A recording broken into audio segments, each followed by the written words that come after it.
Kalau ada seorang suami yang nggak nafkahin istrinya, nggak kerja, terus istri itu boleh nggak menolak melayani suaminya? Suami nggak kerja, nggak nafkahin, sehat nggak? Sehat. Sehat. Normal nggak otaknya? Normal. Normal. Nggak nafkahin istrinya? Nggak. Boleh. Seorang istri menolak permintaan suami, sementara suaminya itu tidak menafkahi dengan sengaja. Iya. Padahal dia sehat, akalnya juga akal sehat, artinya tidak ODGJ, dia tidak termasuk orang yang dalam gangguan jiwa. Ya istrinya menolak boleh. Bahkan bukan hanya menolak hubungan intim, tapi boleh mengajukan gugatan cerai. Kalau suami sudah tidak bertanggung jawab, masalah nafkah, masalah kecukupan hidup seorang istri, bukan hanya boleh menolak hubungan intim, tapi boleh juga diajukan perceraian. Itu namanya dalam Islam khulu.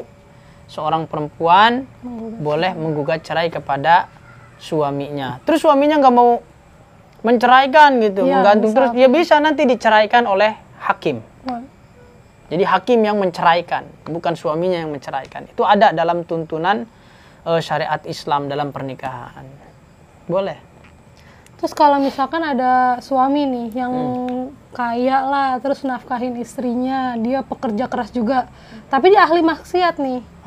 Itu gimana? Apakah istri harus bertahan atau harus menggugat cerai? Istrinya dicukupin, bahkan segala-galanya ada gitu, baju bagus, kendaraan mewah, rumah agreng gitu ya. Tapi suaminya tukang maksiat. Mabok gitu ya, judi, main perempuan. Apakah seorang istri ini bisa mengajukan cerai? Bisa, boleh mengajukan perceraian karena seorang istri ini sudah tidak menemukan seorang imam yang baik di dalam kehidupannya. Adapun tidak menggugat cerai, itu juga boleh. Bertahan gitu kan. Suaminya tukang judi, dia bertahan. Suaminya tukang maksiat, tapi dia bertahan. Boleh itu pun. Jadi hanya diberikan khiyar. Khiyar itu adalah memilih mana yang mau diambil langkahnya. Apakah dengan suami yang ahli maksiat ini seorang istri mau bercerai atau mau meneruskan hubungan itu. Gitu. Terus apakah istrinya berdosa apa tidak membiarkan suami seperti itu? Ya tidak membiarkan, pasti tetap menasehatinya kan ada. Kan ada juga banyak yang istri takut gitu, diem aja. Istrinya takut, diam aja, nggak menasehati. Iya, nggak berani gitu, nggak apa-apa. Tapi hatinya ingkar tidak? Mungkin ingkar. Hatinya ingkar kan? Hatinya saya nggak suka dengan perbuatan suami saya gitu. Ya kalau itu selama hatinya masih mengingkari kemaksiatan itu ya bertahan itu diperbolehkan. Kecuali, wih keren suami saya suka judi, nah itu menyetujui perbuatan yang dimurkai oleh Allah, itu yang dosa. Ya, jadi kemaksiatan seorang suami itu tidak berpengaruh dalam sahnya ikatan pernikahan. Mau suaminya bejat mau suaminya ahli maksiat, itu tidak ada sangkut pautnya dengan pudar lepas atau masih terikatnya suatu hubungan pernikahan. Jadi istrinya kalau mau cerai boleh mengajukan kepada hakim. Hakim, suami saya begini tidak bisa menuntun saya gitu. Ya udah mengajukan perceraian. Atau mau bertahan juga tidak jadi masalah. Asal dia kuat gitu kan. Boleh aja ya kan. Gini kayak semacam Fir'aun. Fir'aun itu orangnya kan durhaka luar biasa, banyak dosa lah, ahli maksiat. Tapi istrinya soleha dan itu bertahan istrinya kan, bertahan tidak menggugat cerai. Ada juga yang suaminya soleh, bahkan nabi suaminya ya, tapi istrinya luar biasa, ahli maksiat, bahkan memperjualbelikan laki-laki kepada laki-laki. Itu kan seperti istrinya Nabi Lut. Istrinya Nabi Lut itu kalau ada laki-laki ganteng ditawarkan ke tetangganya yang laki-laki, itu ada tamu ganteng di rumah saya, mau nggak, bayar berapa gitu. Jadi mucikari apa namanya tuh? Iya. Jadi ya mucikari gitu kan.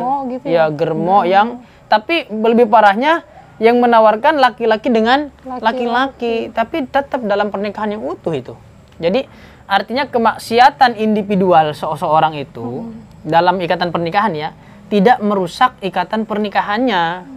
Kecuali memang mau digugat cerai, umpama seorang suami istrinya ahli maksiat, terus kemana-mana membuka aurat, terus dia mau menceraikan istrinya, boleh. Bertahan pun boleh. Bertahan pun boleh, gitu. Tapi kalau suami mempertahankan yang seperti itu, dosanya juga luar biasa. Karena suami itu punya otoritas untuk menasihati istri, untuk membimbing istri. Kalau imamnya membiarkan makmum seperti itu, maka suaminya dosa besar. Karena apa? Istri yang bermaksiat, istri yang tidak beribadah, itu tanggung jawab seorang suami. Maka kalau sudah tidak mau diarahkan, itu suaminya boleh menceraikan. Kenapa? Karena tanggungannya nanti berat di akhirat. Seperti itu.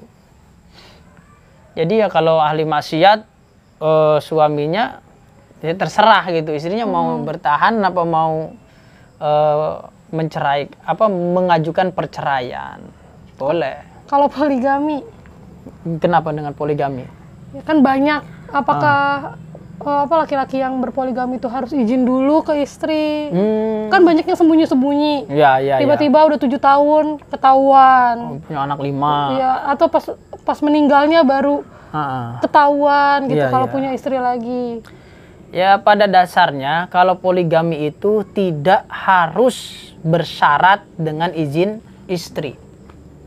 Jadi seorang laki-laki itu diberikan keleluasaan berpoligami dalam syariat Islam.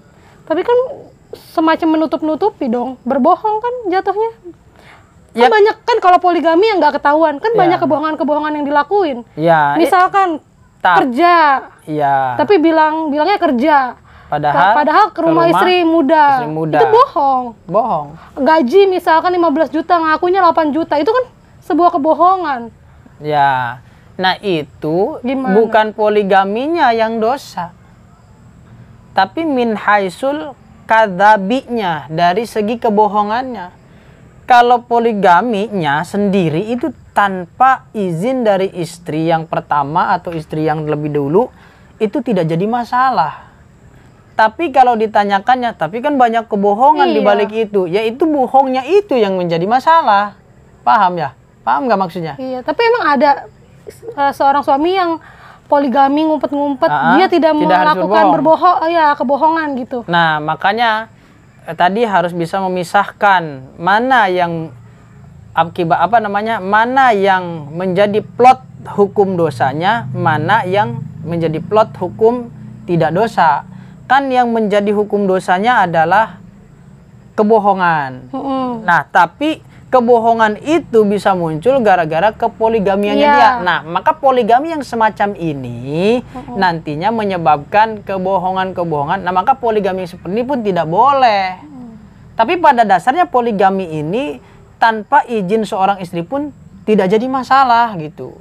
Cuman kalau tadi seperti Umi bilang tadi ya, kalau terus tapi gimana nanti bohong lagi. Nah, itu berarti poligaminya ini menyebabkan dia berbuat dosa berkali-kali. Tapi ya akarnya gara-gara poligami ini. Ya, maka poligami yang model seperti ini yang mengakibatkan dia dosa terus-menerus, yaitu poligami yang tidak diperbolehkan. Gitu. Kalau umpama dia tidak izin, ini kan ada kasus umpama dia tidak izin, kemudian aman-aman saja, dia tidak berbohong, dia santai-santai saja, menutupinya pinter, umpama kan enggak harus ngomong kerja, tapi dia terus kemana, enggak harus ngomong, tapi memang dia keluar aja, gitu kan, tidak harus bilang apa-apa, gitu kan, emang istrinya tahu dia keluar kerja, padahal dia melipir ke istri baru atau gimana, itu kan enggak jadi dosa juga.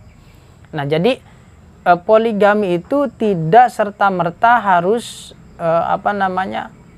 mendapatkan izin dari istri yang lebih dulu. Begitu sebenarnya. Kayak gitu. Iya, seperti itu. Kalau tiba-tiba ada suami yang izin poligami,